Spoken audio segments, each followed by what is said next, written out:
Landing gear. Why do you have landing gear on the aircraft? Well, I guess one is to keep it from hitting the ground.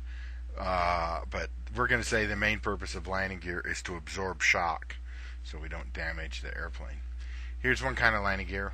The floats here retract forward and cause a little more drag on this Alaska National Guard F-15, but since there's not that many runways in Alaska, then the extra drag penalty is actually worth it. And oh yeah, darn, that's just a fake photo, sorry. Here's the 757. Of course you can see we've got some landing gear on here. Here's a DC-3 with amphibious landing gear. It has floats and it's got landing gear that actually retract up. You can't see it very well, but the landing gear actually retract up, or the wheels retract into the floats for landing on water. Here's a big honking landing gear truck, got 5 wheels on it. Here's an AN-225, I think it is. I think they only built one. They were going to haul the Russian space shuttle around on it. It's got 6 engines on it. That's how you can tell the difference between it and an AN-224. 2, 4, 6, 8, 10, 12, 14 wheels on this side, 14 wheels on that side, a few more in the front. That's a lot of landing gear. Here's a B-52, 2 main landing gear trucks in the front. They're actually side by side, though it's hard to tell in this picture. And 2 main landing gear trucks in the back that are side by side. This is called tandem, having landing gear in the front, landing gear. And there's way out on the wingtips, there's some little ones, but they don't do too much. And here's an A380. Lots of landing gear trucks on this puppy too. This is an X-15. It's got landing skids in the front. I thought that was kind of cool to have an airplane with has nose wheel but landing skids in the back. How do landing gear absorb that shock? They do it by increasing the amount of time that it takes in vertical deceleration. We're just talking that vertical deceleration. The longer that time takes from when the plane first touches down to when the airplane finishes its vertical deceleration, the less loads are placed on that aircraft. So we want to increase that length of time. How can you do that? Well, first of all, tires. If you've got a runway and here's a tire, well, that's a pretty lousy tire. As the tire touches down, it's going to deform and get squished right here. So it's actually takes time to squish the tire in. So there's one way to increase that time. You can have spring steel gear. Here's a Cessna 150. Maybe it's a 152. In any case, they converted this to a Texas tail dragger. Looks like C for Canada. They moved the main gear forward, put a tail wheel on it, turned it into a tail wheel. But this is spring steel gear. It's going to bend upward and outward to take that shock, and of course that'll take time for that to occur as well. You can also use air oil shock struts, sometimes called oleo shock struts. And here's some examples. I'm sure you've seen them before. The nose gear on our 172s, all 3 landing gear on the PA-44 Seminoles have shock struts.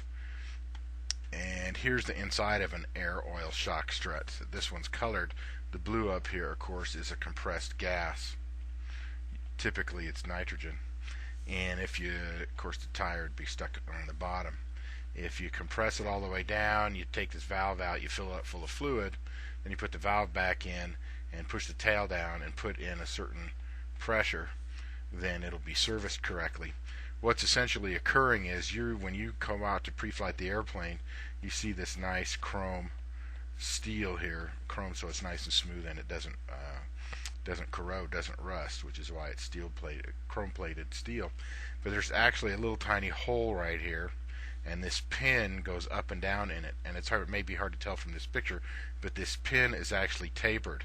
It's larger down here, and it's thinner towards the top. So what happens is, of course, this one, the tire would be right here. As this gets compressed, this fluid on the inside here gets pushed around the side of that pin, and the closer and closer it gets to being fully compressed, the smaller and smaller that area available for the fluid to go in. And so it's actually having to push fluid through there, and that takes time. And of course, as this gets compressed, as it pushes the piston up, pushes the strut together, the compressed air gets compressed. So that's actually helping slow it down as well. So if we've got an air oil shock strut, we actually have tires and the air getting pressurized and the hydraulic fluid getting squished through that little tiny hole to slow things down. You could also have a trailing link landing gear. Here's one off of an F-18 I took a picture of. There's a hinge right here, and the landing gear goes back or trails, and it's a link, hence the term trailing link. And the landing gear will go up as it's compressed, and this right here, an air oil shock strut, but you could use other things besides an air oil shock strut. Nice thing about trailing link landing gear, in this case, it can withstand a lot of punishment, a lot of vertical deceleration, but it also makes it a little smoother than an air oil shock strut is. And then old school is bungee. It's actually a whole bunch of rubber band strips inside of a cloth container, inside of a cloth sheath, and you're going to find those on some old school fabric covered airplane. This is a Piper Cub or a J3 Cub, and the bungees are right down in here, and the bungee stretches and the landing gear goes out a little tiny bit, and they put 2 or 3 or 4 on each side, so if one breaks, you'll still not have to bust up the airplane. Other landing gear components. The trunnion. The trunnion is part of the landing gear that extends. Here's some pictures of some landing gear. And the trunnions, or the trunnion for each,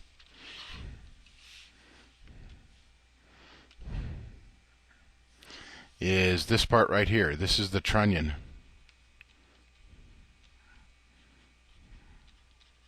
And that's the part that it hinges about. So when the landing gear retracts, this is where it rotates about. Or this nose landing gear, there'd be a bolt going through here.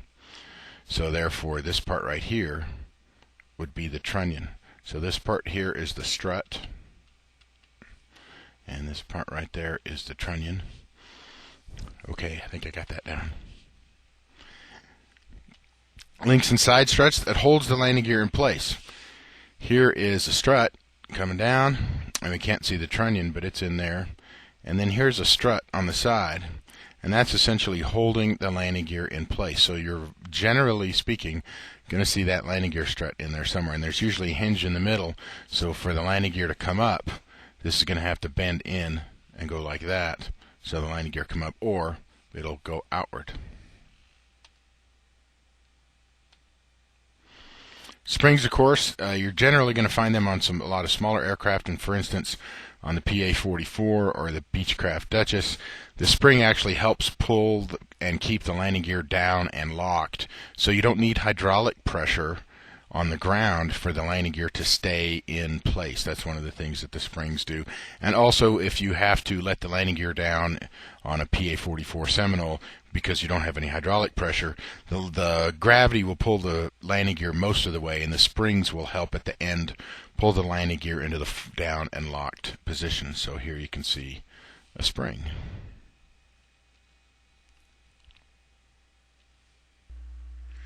Torque links or torsion links or scissors. You've seen one on 172, that's this part right here and right here. And of course it keeps the nose wheel from turning left or turning right without you giving it some input. Of course on a Piper Seminole, the main landing gear have torque links to keep the tire going pointed perfectly straight. And so here's the torque links disconnected. Let's say you go out to an airplane. Well, let's put it like this. Let's say it's an airplane with hydraulic nose wheel steering.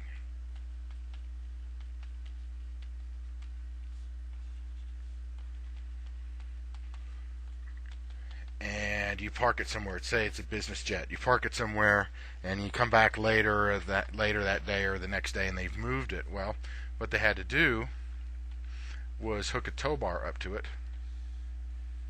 somewhere to the nose wheel, and pull it around. But if it's a hydraulic steering, then there's going to be a double acting actuator in here, and it's going to be full of hydraulic fluid on both sides. So the hydraulic fluid is not compressible.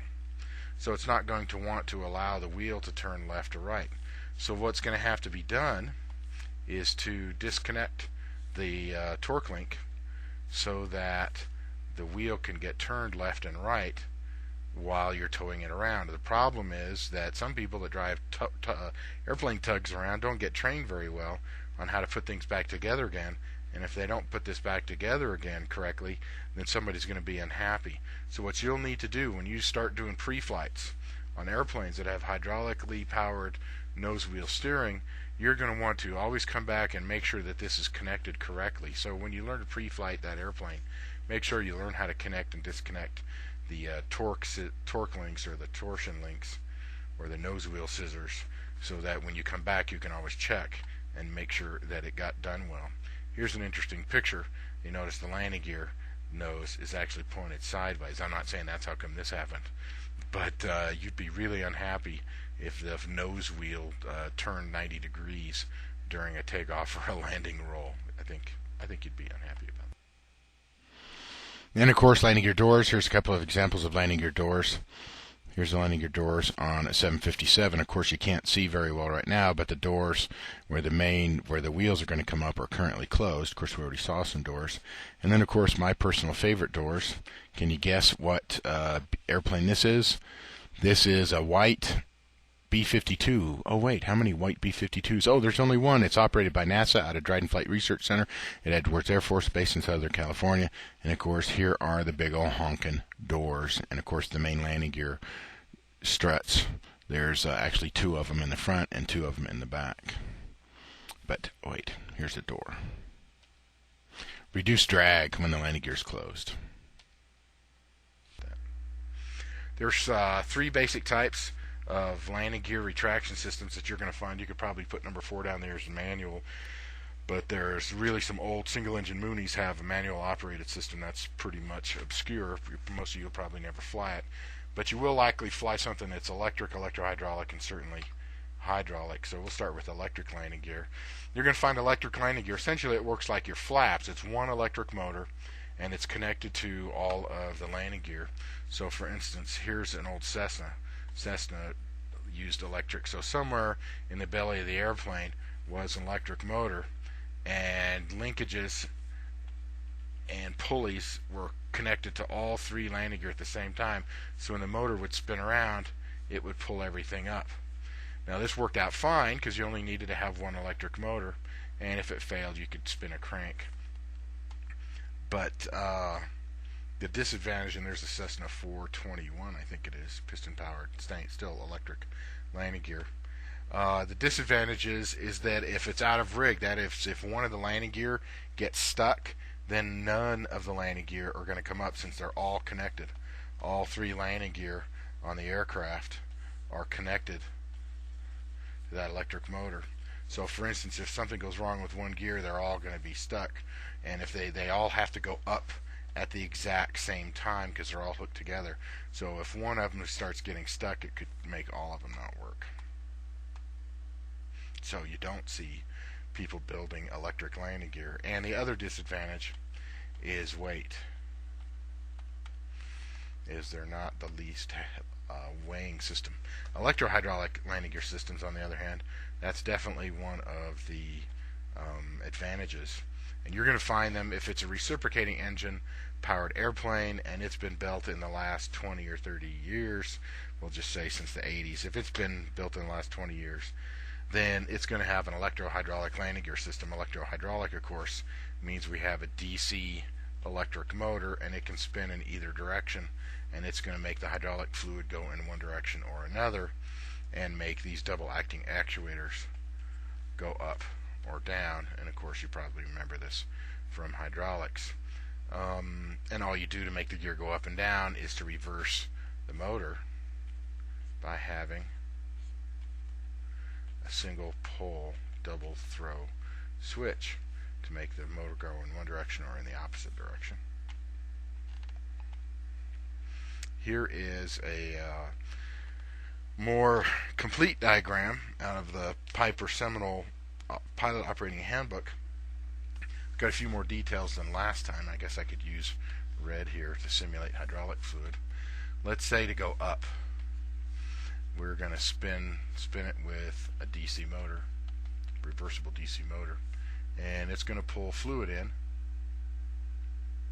and push that valve around, and it's going to push hydraulic fluid.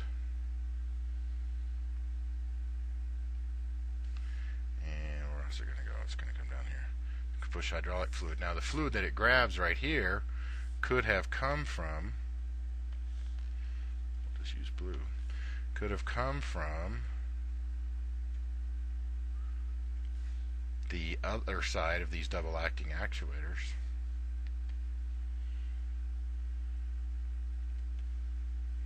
And depending on the temperature, the expansion rate of the fluid, it can either come from the reservoir, because up here is a reservoir, or it could come from the other side of the actuator. And of course, if we spin the motor in the opposite direction, everything's going to work in the opposite direction. You notice right here it says restrictor. All that means is they made the hole really small, so the fluid can only go through it at a certain speed.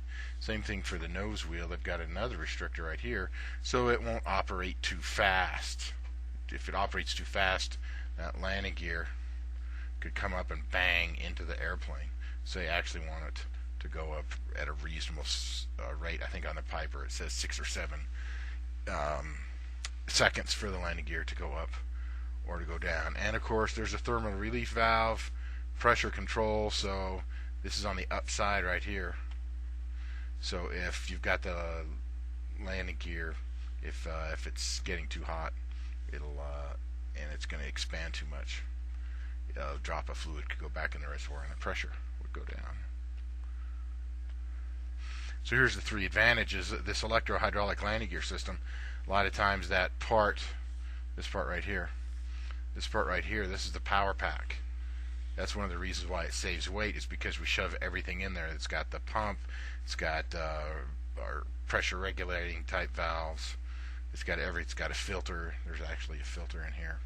And so you put it all in one spot. Also, these can be really small fluid lines. The actuators can be pretty small because they don't have to exert that much force to push up, a 30 or 50 pound landing gear. So it actually does save weight by having a power pack system. It's very reliable. The rigging isn't quite so complicated. If one gear goes up faster than the other, it'll all still work. And of course, it only takes power off of the bus bar, which means it's only taking power off the alternator, which means it's only taking power off of the engine when the landing gear is moving up or the landing gear is moving down. So those are 3 good advantages of the electro-hydraulic landing gear system. Okay. Let's find a nice spot right here. Let's say we got a bus and a circuit breaker and single pole double throw switch, and this is going to go to the reversible electric motor that spins around our pump, and we can make the pump go in opposite directions. And 170 your electro-hydraulic landing gear systems have lights, and they typically have 3 green lights, and then somewhere, depending on the airplane, they'll have a red light somewhere. Gear unsafe light, gear in transit light, gear warning light. Okay, let's say we're flying along, and this right here, this is a landing gear switch or handle, and of course it's a single pole double throw switch, so we can make things go in reverse. In this case it's our DC electric motor. And let's say we take off in our PA-44, and we take off and we're flying. So after we get off the ground, we're going to grab the landing gear handle and we're going to connect it to the up position, so we're going to get power. Of course this motor is going to be grounded here. So now the motor is going to spin in a certain direction to pump fluid to make the landing gear go up. The question now becomes, what makes it stop moving? Well, there's 2 ways to do it. One of them is by having a set of switches.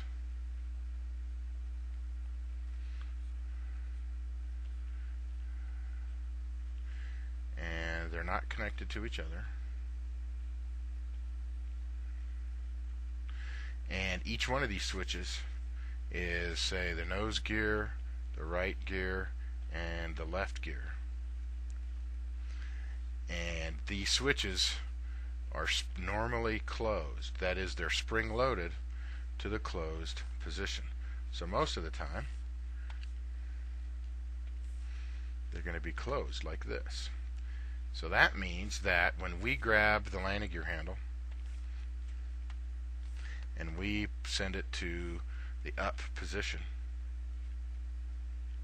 the electricity going from ground, going from, we got to have a battery or generator or whatever.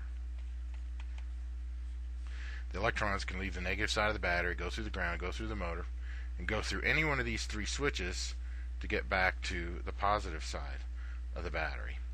Now, let's say the nose gear gets up first. When the nose gear gets all the way up, it's actually going to open that switch. It's going to open the switch. But since either of the other two gear haven't got all the way to the top yet, those are still closed, so the motor still spins and spins. When the next landing gear gets up to the top, it opens it up. But since one more, in this case the left gear, hasn't come up all the way, there's still a path for electrons to flow. So the motor's going to keep spinning and keep pumping fluid to make the gear go in the up position. Finally, the third landing gear will hit the third limit switch. And these right here are limit switches.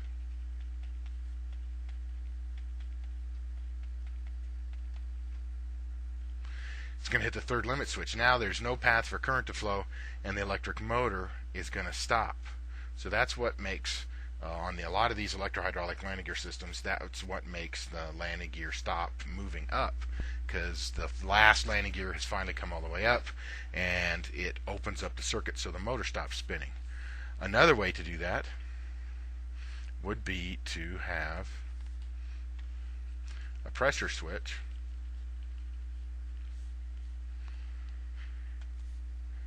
is to have just a pressure operated switch and run that thing at about 1500 psi, and when it gets up to that high, it'll push the switch close, or it's the other way around. At 1500 it'll push the switch open, and that'll stop the motor from going. And if it only takes 1000 psi to get the landing gear all the way up, then you've got 500 psi extra, so the landing gear will be up long before you get to 1500 psi. Also,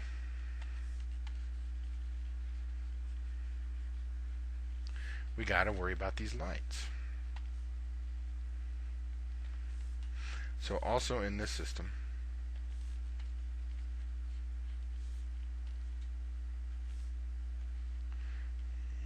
and we'll just put the limit switches back in.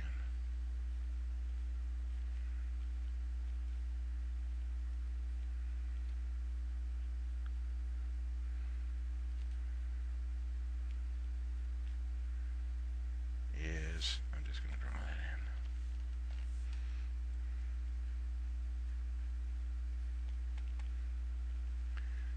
in. That gear unsafe light, that gear warning light, that on the Duchess they used to call it the in-transit light. Whenever the electric motor was receiving power, this side was the positive side. So this is the positive side of the motor. So whenever the motor was spinning, the red light would come on. So when you lifted that gear handle up, the motor would start spinning because these switches were all closed, spring-loaded closed, and the red light would come on. Yay! And then when one of these switches would open, the light and the motor would still go. When the second switch was open, because the gear came up and hit its limit, then the red light and the motor would still keep going. It would take that third switch to get pushed open by the gear coming all the way up. That last third limit switch would have to be open, and now the red light would go off and the motor would stop spinning, and the hydraulic pump would stop rotating. So that's how the red light works when you're going up. Also, there is a separate set of circuits for these lights. So let's just say they're all light bulbs, and of course they got to be grounded. And there's going to be a separate switch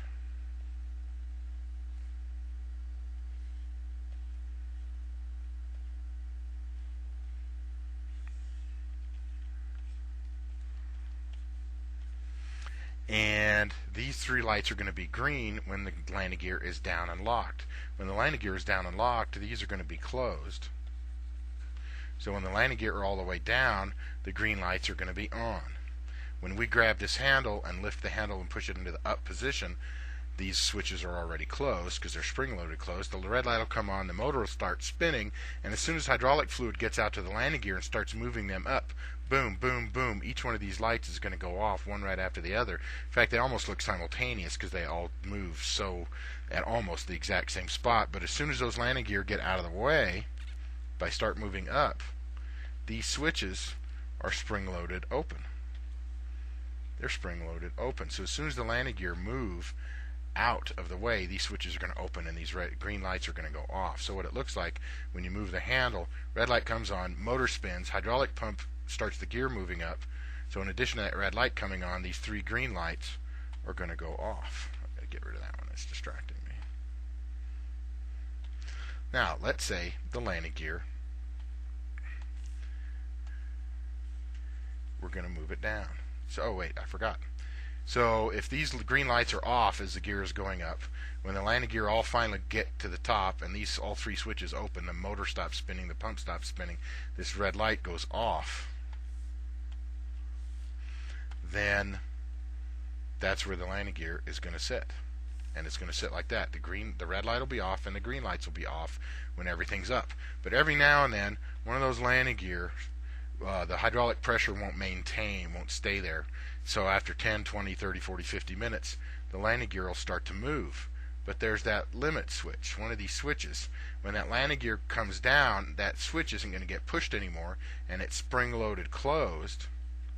So as soon as that landing gear moves down about a 1/16 of an inch, it's a micro switch. Micro switch means that you don't have to move it very much for it to operate.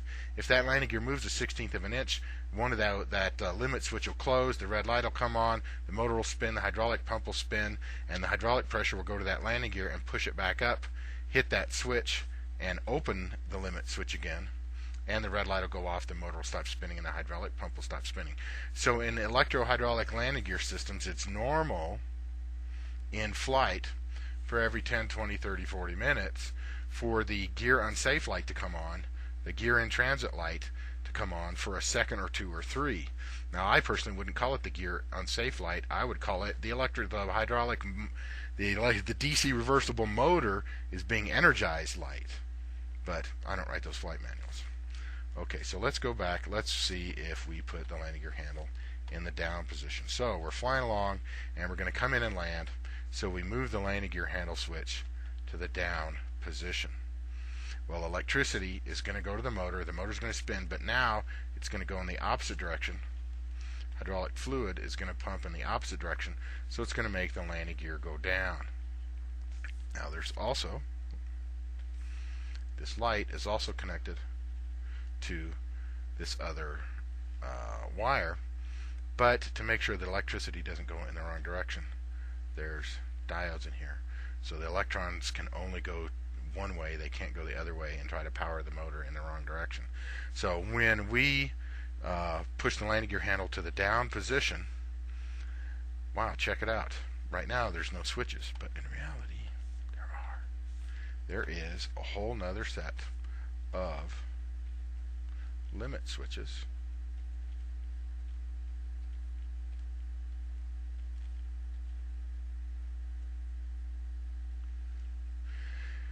And these are the down limit switches. And they are, just like the up limit switches, they are spring-loaded closed. Normally closed. They're normally closed. They're spring-loaded that direction. So when we grab that landing gear handle and send it to the down position, there are plenty of places for electrons to flow to get to the motor. Electrons can leave the battery or the generator, can go through the motor, through any of these three switches, through the landing gear switch to bus bar into the positive side of the battery. So the motor is going to spin now in that opposite direction, pump fluid in the opposite direction, push the landing gear towards the down position. Well, as soon as you move that switch to the down position, the red light's going to come on, and of course the motor is going to spin. But the switches, these position switches, These position switches are completely separate from what operates the landing gear. So these lights are going to stay off while the gear are moving. The red light will be on. The motor will be spinning. The hydraulic pump will be spinning to push the landing gear down. Now, as one landing gear hits the down position, it'll open. But there's still two more paths for electrons to travel. As another landing gear comes all the way down, clunk, then it will open. But not until that third landing gear comes all the way down will that make the light go off and the motor stop spinning and the hydraulic pump stop spinning. So finally, that third landing gear will come down and open. Now, when the last one, when all three of the landing gear have now hit their down limit switch, the red light will go off and the motor will stop spinning, the hydraulic pump will stop spinning. As this switch right here, interestingly enough, well, let's try a color I haven't used. This switch right here is in the same box or container as this switch right here. So as this one gets pushed and is opened, this one is pushed and closed. And that makes that green light come on. As this switch right here gets pushed open, this switch right here gets closed and turns on this green light. But hey, while these are green, this last landing gear is still not hit its down limit switch, so the red light is still on, so the motor's still spinning, so the hydraulic pump is still pushing fluid to make the landing gear go down. But not until this last switch opens, and at the same time it closes this position switch. Now, at the exact same moment, this green light will come on. When this switch opens and this switch closes, the red light will go off, the motor will stop spinning, and the hydraulic pump will stop rotating to pump fluid to the landing gear when that last third gear is down and locked. So we know it's down and locked because of the green. That's what these three switches are for, is to tell us if the landing gear is down and locked. The only time it's green is when the landing gear are down and locked. If the landing gear are all the way up, or if the landing gear, each one separately, is somewhere in the middle or in transit, these lights are going to be off. The only time the red light is on is when any one or two or three of the landing gear are not in the correct position going up or down, and it's really telling you that the motor has been energized. So we have position switches, in this case, to tell us that the gear are all the way down or they're somewhere else. And then we have limit switches to turn off the reversible DC motor, to turn off the pump, but only after all three gear are all the way down, or in this case, when all three gear are all the way up. Let's see if I got everything I wanted. Yeah, we don't need to look at that again.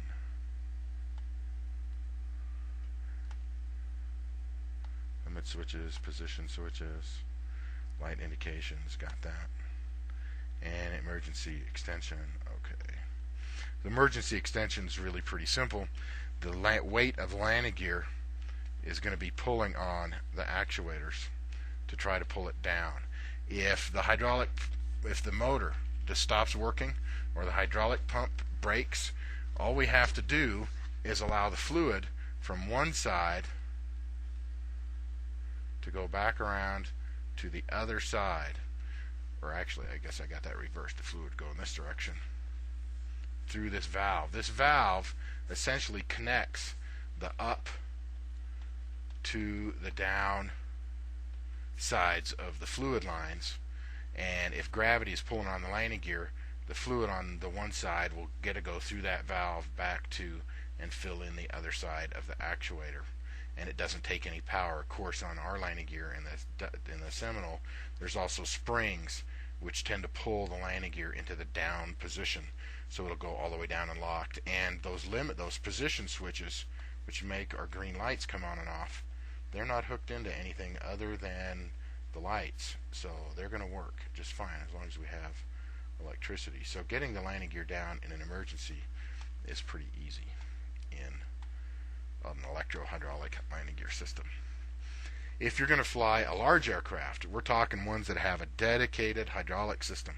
Essentially, any aircraft that has electrically powered flight controls, they're going to have a dedicated or hydraulic system that's running off of an engine-driven pump. Of course, here I think this is out of I think this is out of a it's a 737, I believe. But here's this big giant landing gear handle sticking out of the instrument panel. Makes it really easy to find. And of course, here's down, here's off, and there's up. And it's going to be powered off of the main hydraulic system. We're used to that. We're used to a main hydraulic system. But what we're going to also do is if this is the landing gear selector valve, and you'll notice off, up, and down, and this is a 3 position. We can make the fluid go in one direction, make the fluid go in another direction, or don't let the fluid go at all. So let's say we wanted the fluid to go in one direction. Fluid could go here, but there's also essentially there are fluid lines that run these all in parallel at the same time. So as this side fills up with fluid, we're also going to get this side filling with fluid, and we're also going to get this side of this actuator filling with fluid. Of course, these are going to get hooked to our landing gear. And so these are essentially going to be in parallel and get the same pressure and move the landing gear in the same direction. When they go all the way up, we're going to push the handle in the off position, and it's just going to sit there. And then when we want it to go down, we rotate the selector valve in the opposite direction. And we can pump fluid into here. And of course, this is connected to here. It pumps fluid into there, and it pumps fluid into there. And of course, all this other fluid gets to go back through into the reservoir. So it's the same system that we've looked at before. It's just now we're going to have more than one actuator being operated by the same selector valve. Now there is a difference in the electro-hydraulic landing gear system. The only thing keeping the landing gear up is hydraulic pressure. And of course, if you turn off the hydraulic pump after a while, the hydraulic pressure is going to slowly bleed out, so it's going to have to come on again. That's why you get that little red light for 2 or 3 seconds every 10, 20, 30, 40 minutes. But in transport category jets, those landing gear don't weigh 50 pounds. They might weigh 500 or 1,000 pounds, so we don't want to keep expending energy to keep it up. So we're going to have uplocks and downlocks. Let's say the landing gear moves up, one of the pieces of the landing gear, it's a tube, moves up and comes into here, and it's going to push the uplock. So the landing gear is in here. So this uplock is going to hold it into position, and now we don't need any hydraulic power for the uplock to hold the landing gear. So in transport category jets, big biz jets, big turboprops, big turbine-powered helicopters that have retractable landing gear, we're not going to use hydraulic power to keep the gear up or to keep the gear all the way down. We're just going to use uplocks and downlocks. And that way we don't have to use that hydraulic power. And of course, the sequence valves, when you're on, for instance, a little airplane like a Seminole or 182 RG, the doors are either hooked mechanically to the landing gear, typically on the nose gear, so the doors go up and down with the landing gear. You don't need separate hydraulic actuators. And you don't have any doors that cover the wheels on the main gear, generally on little airplanes, and the only doors that are there are already hooked to the strut, so when the landing gear comes up, it covers the strut, but the wheels aren't covered because the drag isn't that big of a deal. But you get to large aircraft, those sequence and priority valves are going to be used to allow the landing gear doors to go open and closed in the appropriate order so that the landing gear can come out and come in, and whenever the landing gear is done moving, the doors close to reduce drag. So what we ought to see is the landing gear door open, and then the landing gear comes out, goes down and locked, and then once it's down and locked, then the landing gear door will open. Oh, here we go. Door opens, landing gear comes out. You notice a little bit of the door is attached to the landing gear. That doesn't end up getting covered up. But where the big hole is for the wheels and the tires, that door is going to shut. So we'll have a whole lot less drag. Clunk. So there's the door shut. So let's try an MD-11. So in that last one, we saw the landing gear landing gear come out. This time we're going to see the landing gear go up. So you notice the door had to move twice. Same thing here. Is the landing gear door is going to have to open, and then the landing gear goes up, And once the landing gear is all the way up, then the landing gear door is going to shut. So let's try it.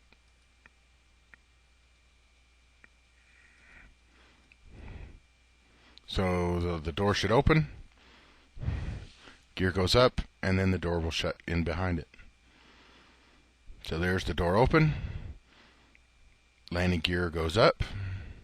This is on MD11, like a DC-10. And after the gear's all the way up, the door will close and shut. Ta-da! So in both cases, we've got sequence or priority valves, making sure that the parts move at the right time. If you want to extend the landing gear because it doesn't work right, looks like something was wrong here because this landing gear, I don't wonder if that was a landing. It looks like landing gear collapsed. I hate it when the landing gear collapses. Here's nose landing gear. The landing didn't go quite like planned. And this is a really fun picture. I like it because you can see the propellers blades flying up into the air. I hope it didn't go into the cabin. That would really hurt. So making sure the landing gear extends, we kind of wish that would occur. If you've got electric powered landing gear, there's going to be some crank somewhere. If the electric motor doesn't work, you can hand crank it down. In the Seminole, you just let gravity pull it down by pulling a valve and letting gravity move, or letting gravity pull and let the springs pull the landing gear all the way down. You're just letting the pressure go from one side of the actuator to the other. If you were in a transport category jet, this uplock is connected by way of a cable to the cabin, where you could actually pull on it and pull this downlock down so that landing gear tube, whatever it's hooked onto, could fall out and the landing gear could go. So that way you can get the gear down even if you lose hydraulic pressure. There's other ways to get the landing gear down. You could have an accumulator, a gas bottle, or use some kind of a pump. So here we've got an accumulator. We already know about accumulators. That would be a great way to make the landing gear go down if you needed. Also, you could use a standby pump. Wow, it could be an electric standby pump. This one happens to be a manual pump. I've also seen a blowdown bottle. That's a pretty lousy bottle. It's supposed to look like a scuba tank. So much for my scuba tank. And there'd be a valve here, and you could open this valve from the cockpit, and there would be a check valve in here, so the air inside of it wouldn't go to the rest of the system. So you could open that valve, and this compressed gas would fill up the actuators and push the landing gear to the down position, but you wouldn't get air into any of the rest of the system. So that's one way to do it. Also, although we've looked at Piper Seminole on how to get the landing gear down, if you're in a Cessna, let's say for instance a 182 RG, let's see how my fuselage drawing is on here. Here's our 182 RG. The main landing gear have retracted up into the back of the airplane. The gravity isn't enough to pull it forward against the slipstream. Here, let's put a fuselage. There we go. Now it looks like a 182. See? Oh wait, propeller. Yeah, see. I can tell it's a 182. So what we need for this landing gear to extend and go all the way down to where it's supposed to be, we actually need hydraulic pressure to work against the slipstream. So instead of just having a valve, you could actually have a hand pump that you would have to move back and forth. Maybe it's probably going to take you 2, 3, 4, 5 minutes, because it won't take much power, but the volume displaced is very small, and you could actually pump fluid from one side of the actuator through the pump to the other side of the actuator and push the landing gear down. So on some airplanes with electrohydraulic landing gear, it's not just free fall. You may actually have to use a manually powered pump to get the landing gear to go down. Safety devices. Well, the first one is the squat switch. Squat switches are there, so hopefully you won't accidentally retract the landing gear on the ground. Here's a couple of squat switches. There's a switch right here, and there's a shaft coming out. When the landing gear extends, this torque link right here is going to go down, and it's going to pull. And so then it'll close the switch and allow your landing gear to retract. Here's another system, and here's our torque links. and here's our strut. The strut's going to go down, the torque link is going to move down, and this bar right here, it's going to move up and push on that switch, and that's just a single pull, single throw switch, and when it pushes on it, that closes the switch and then allows your landing gear to operate. There's actually two things that keep the landing gear from accidentally retracting on the ground. One is the squat switch, and number two is checking that the landing gear switch is in the down position. So you are the second thing, the second safety device that's keeping the landing gear from accidentally retracting on the ground. Of course, there's a lot of there's airplanes that have retractable, and helicopters have retractable landing gear, are going to typically have some type of warning system. If the airspeed goes too low, if you pull the throttle back, if the flaps go down, and you haven't extended the landing gear under certain airspeeds or throttle settings, then a horn will go off. Of course, be careful turning off that horn. You may not be that happy about it if you forget to put the landing gear down. In addition to warning horns that work off of throttle position or airspeed or whether you got your flaps in, if you're flying new transport category jet, the computer knows you're coming in to land, you're flying the ILS, you're putting the flaps in, your airspeed's slowing down, it probably has a radar altimeter looking to see how low you are. It's probably comparing its actual altitude to the altitude of the airport you're going to. It's going to come on, and give you a voice like, put the landing gear down, you hose bag, or some other appropriate aviation verbiage. But it's going to be the computer telling you to do it. There's one other thing you got to know about flying aircraft with won't let me erase now. Oh yeah. In any case, ground lock safety pins or ground lock pins. Here is, gosh, it's not going to let me erase that. There's a hole right here. Find where that hole is. Here's some pins. These pins are going to have to be pulled out. Here's somebody reaching up and actually putting a pin in an airplane after it lands, and here is a streamer hooked up to that ground safety pin. If this pin is left in, you cannot retract the landing gear. That's the whole point of it. It's very common on transport category jets, big biz jets, big turboprops, and large turboprop helicopters with retractable landing gears. When you pull it into the gate or park, you pull these pins out and shove them in. So if people are doing maintenance on the aircraft and say the hydraulic system gets energized and say the squat switch doesn't work and the landing gear handle accidentally gets lifted up, the landing gear will not retract and it will not squish anybody that's underneath the aircraft. When I was flying on B-52s, there were 6 landing gear, 2 in the front, 2 in the rear, and 1 under each wingtip. And just before they shut the hatch, one of the ground personnel would hand those to the navigator, to me, and I would count all 6 and tell the pilots all 6 pins are counted and stowed, because we didn't want that landing gear to be stuck if we took off. And one of those pins was left in, and you grabbed the landing gear handle and lifted it up, all the landing gear would come up except for the ones that still had the pins in it, and then you'd be restricted by airspeed. You couldn't fly too fast. So when you start flying bigger airplanes, make sure you know where that hole is. Get somebody to show you. Say, hey, where do the ground lock pins go? So when you're doing your walk around, or if you're on a biz jet and you're the co-pilot doing the pre-flight, you can reach your head down there and look and see, okay, there's that hole. Nothing's in it. Now I know that the ground safety pin, the ground lock pin, is not there. Indicating systems. Here's some green lights and a red light. This, my guess is off of an older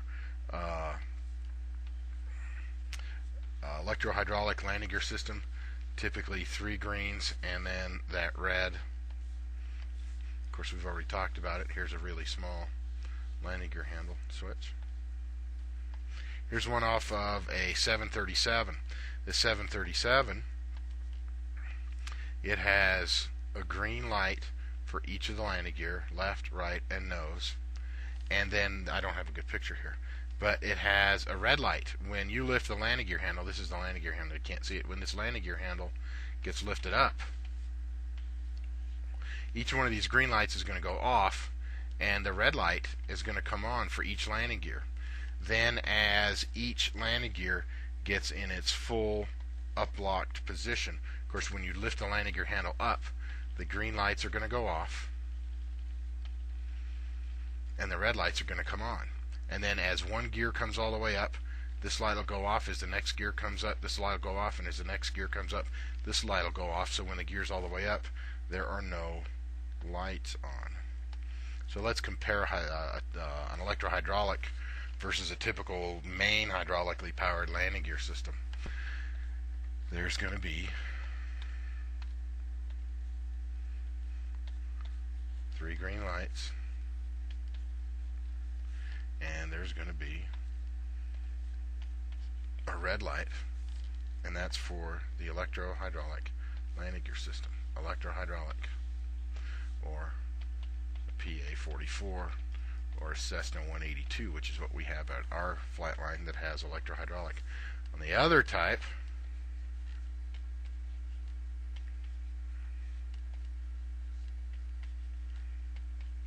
on hydraulic systems, big honkin' aircraft, when the landing gear are down, this is what's cool. When the landing gear are all the way down or the landing gear are all the way up, it's the same indication. So for all the way down, you're going to have this green, this green, this green. You're going to have left main, right main, and nose gear. So the indications are the same. If it's fully down, 3 green on either side are going to be illuminated. When we're in transit, that is, the gear are not all the way up and the gear are also not all the way down, the electrohydraulic is going to have 1 red light, and the big honkin' hydraulic system is going to have 1 red light for each one. So in transit, in either case, the green, all 3 green lights are off, whichever. In transit means not all the way up and not all the way down. If all 3 landing gear aren't up and all 3 landing gear are not down, then none of the green lights are going to be on, and in an electrohydraulic system, the red light will be on. And the big difference is for transport category jets, big biz jets, big turboprops, and big turbine-powered helicopters, is that you're going to have a separate in-transit light for each landing gear. Then, too far. Oh well, you have to draw it again. Then, for full up,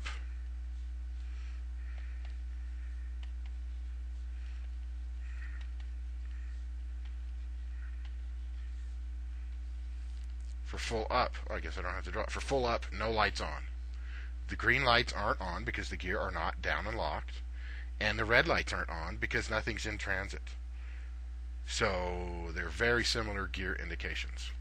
So you don't have to change too much when you start flying big honkin' jets, transport category jets. If you want to do the connections, you know how to do it. Got any questions or improvements on the system, please let me know. Thanks.